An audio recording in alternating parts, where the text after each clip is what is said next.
Now, just a couple of months before Donald Trump takes office, leaders from other Asia-Pacific nations have said they'll push on with free trade deals with or without the United States. They've been attending an APEC summit in Peru, where the future's looking rather uncertain, as Arabella Munro reports. It's a trading bloc that accounts for almost half of the world's commerce. But over the weekend, these leaders have been negotiating in the shadow of US President-elect Donald Trump.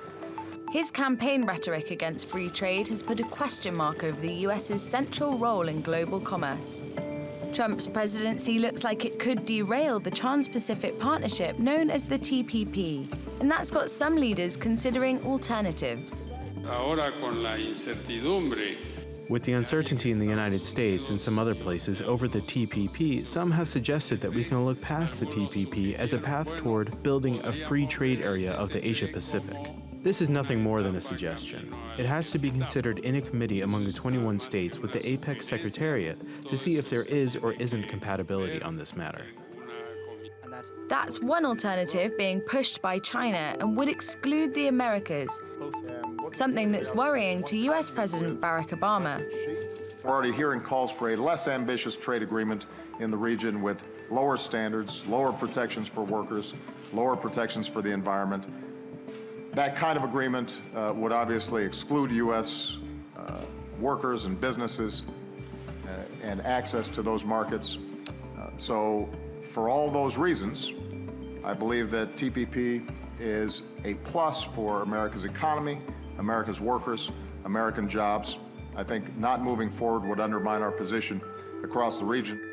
He championed the TPP partly as a way to limit China's power in the region. But he's stopped trying to get the 12-country agreement through Congress, leaving ratifying it up to the incoming administration under Donald Trump, who's promised to scrap it.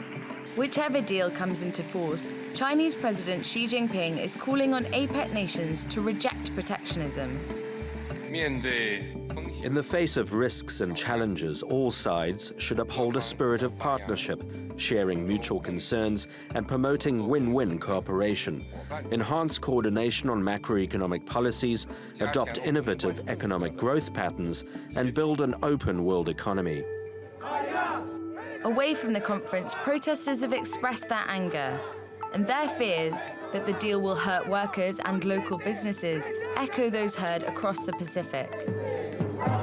If the US doesn't ratify the agreement and pulls back from influence in the region, that void could be filled by China and the alternative vision it's selling. Arabella Munro, TRT World.